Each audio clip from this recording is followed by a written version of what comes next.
డీలిమిటేషన్తో దక్షిణాది రాష్ట్రాలకు అన్యాయం జరుగుతోందన్నారు బీఆర్ఎస్ వర్కింగ్ ప్రెసిడెంట్ కేటీఆర్. దక్షిణాది రాష్ట్రాలు ఏం తప్పు చేశాయని ప్రశ్నించారు. జనాభా నియంత్రణ పాటించినందుకు సీట్లను తగ్గిస్తారా అని నిలదీశారు. బీజేపీ బలంగా ఉన్న ప్రాంతాల్లో సీట్లు పెంచే కుట్ర జరుగుతోందని ఆరోపించారు.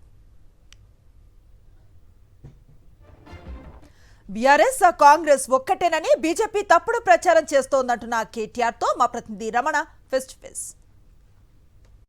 డీలిమిటేషన్ పైన ఒక విస్తృతమైన చర్చ జరుగుతుంది. మొత్తంగా చెన్నై వేదికగా ఆ ప్రక్రియలో కేటీఆర్ పాల్గొన్నారు. ఒకసారి మనతో పాటు వారితో చెప్పండి, ముఖ్యంగా డీలిమిటేషన్ పైన నిన్న జరిగిన చర్చ ఎలాంటిది? కాంగ్రెస్ పార్టీతో కలిసి మీరు ఆ స్టేజ్ని పంచుకున్నారు, ఏం జరిగింది? మాకు పంపినట్టే కాంగ్రెస్ పార్టీకి కూడా స్టాలిన్ గారు, తమిళనాడు ముఖ్యమంత్రి గారు ఆహ్వానం పంపారు. దక్షిణాదికి పునర్విభజనలో అన్యాయం జరుగుతుంది, దక్షిణాదికి నష్టం జరుగుతుంది, కాబట్టి మనందరం సమిష్టిగా కొట్లాడాలని చెప్పి వారు పంపారు. వారికంటే ముందు నుంచి 9 నెలల ముందు నుంచే మేము మాట్లాడుతూ ఉన్నాం.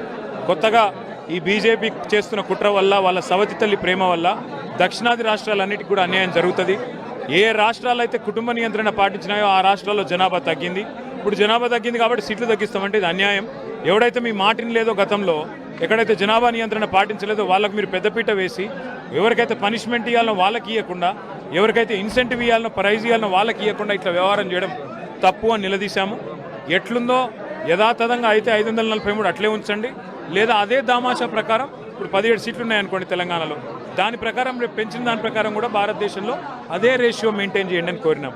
ఒకవేళ డీలిమిటేషన్ చేయడం వల్ల ప్రజలకు లాభం జరుగుతుంది అనుకుంటే ఎమ్మెల్యేల సీట్ల సంఖ్య పెంచండి. ఆల్రెడీ చట్టంలో మరి 2014 పునర్విభజన చట్టంలోనే అది పెట్టున్నాము. ఎమ్మెల్యేల సీట్లు పెంచండి అని కోరాము. అంటే ముఖ్యంగా మీరేమో జీఎస్టీ, జీడిపిని ప్రాతిపదికన తీసుకోమంటున్నారు, వాళ్ళేమో జనాభా అనే ప్రాతిపదికన వెళ్తున్నారు. మరొక వైపు ఆలు లేదు చూలు లేదు మీరు ప్రారంభం చేశారని చెప్పేసి కేంద్ర మంత్రులు మాట్లాడుతున్నారు. ఆలు లేదు చూలు లేకపోతే కొత్త పార్లమెంట్ కట్టినప్పుడు అందులో లోక్సభలో 888 సీట్లు ఎందుకు పెట్టారు? రాజ్యసభలో 300 పైకి సీట్లు ఎందుకు పెట్టారు? వాళ్ళ వాస్తవం ఏంటి అంటే, కేంద్ర ప్రభుత్వం కుట్రపూరితంగా ఒక ఉత్తరప్రదేశ్, ఒక బీహారు, ఒక మధ్యప్రదేశ్, ఒక రాజస్థాన్, ఈ 4 రాష్ట్రాల్లో సీట్లు పెంచుకుంటే బీజేపీకి భవిష్యత్తులో డోకా ఉండదు, దక్షిణాది గంగలో పోని, దక్షిణాది గొంతు ఎక్కడన్నా పోని అన్నట్టుగా బీజేపీ వ్యవహారం చేస్తూ ఉంది. ఇది కుట్రపూరితంగా వాళ్ళు చేస్తున్నారు. బీజేపీని ఎవరు ఎందుకు నమ్మరంటే ఒకటే కారణం. 11 సంవత్సరాల కిందట పార్లమెంట్ ఒక చట్టం ఆమోదించింది. ఆంధ్రప్రదేశ్లో, తెలంగాణలో సీట్లు పెంచాలి, అసెంబ్లీ సీట్లను. ఏపీ పునర్విభజన చట్టంలో అమలైందా? 11 నెలల్లో కాలేదు. కానీ ఎక్కడ అమలైంది? అస్సాంలో సీట్లు పెంచారు, జమ్మూ కాశ్మీర్లో సీట్లు పెంచారు, కానీ ఆంధ్రాలో, తెలంగాణలో పెంచరు. ఎందుకంటే బీజేపీకి ఎక్కడ అనుకూలంగా ఉంటే అక్కడ పెంచుకున్నారు, ఎక్కడైతే వాళ్ళకు ఉనికి లేదో అక్కడ పెంచట్లేదు. అందుకే రేపు దక్షిణాదిలో బీజేపీకి నూకలు చెల్తలేవు కాబట్టే, ఇక్కడ ఉనికి లేదు కాబట్టే ఈ ప్రాంతాన్ని శాశ్వతంగా మరి భవిష్యత్తులో కూడా గొంతు లేకుండా చేయాలి, వీళ్ళని ఖతం చేయాలనేది బీజేపీ యొక్క ఎత్తుగడ.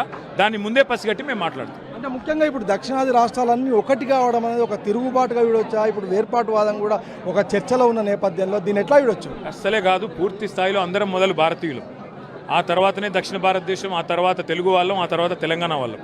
కాబట్టి పొరపాటున కూడా అట్లాంటి పిచ్చి పిచ్చి భావనలు ఎవరికి కూడా లేవు. మేమందరం మొదలు భారతీయులం, చివరిదాకా భారతీయులమే. భారతీయులుగా జాతి నిర్మాణంలో మేము పాల్పంచుకుంటున్నందుకు గర్విస్తున్నాం. ఇవాళ 19% ఉన్న దక్షిణ భారతదేశం 36% జీడిపికి కాంట్రిబ్యూట్ చేస్తున్నది, దేశ సంపదను ఇక్కడి నుంచి సృష్టిస్తున్నది. అంటే జాతి నిర్మాణంలో వెనుకబడ్డ రాష్ట్రాలకు కూడా ఇక్కడి నుంచి డబ్బులు పోతా ఉన్నాయి, దానికి గర్విస్తున్నాం.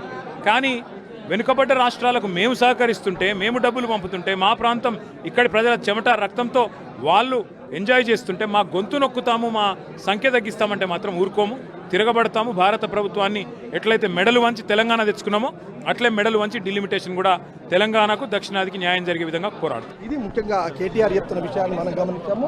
మొత్తంగా డీలిమిటేషన్ పైన ఒక విస్తృతమైన చర్చ జరిగిన నేపథ్యంలో ఖచ్చితంగా అంటే దీనిపైన దక్షిణాది రాష్ట్రాల నుంచి తిరుగుబాటు వస్తుంది కాబట్టి దానికి అనుగుణంగా కేంద్రం నిర్ణయం తీసుకోవాలని చెప్పేసి ఆయన చెప్తున్న పరిస్థితి మనం చూసాం. కెమెరా పర్సన్ సతీష్తో రమణ, సాక్షి టీవీ, కరీంనగర్.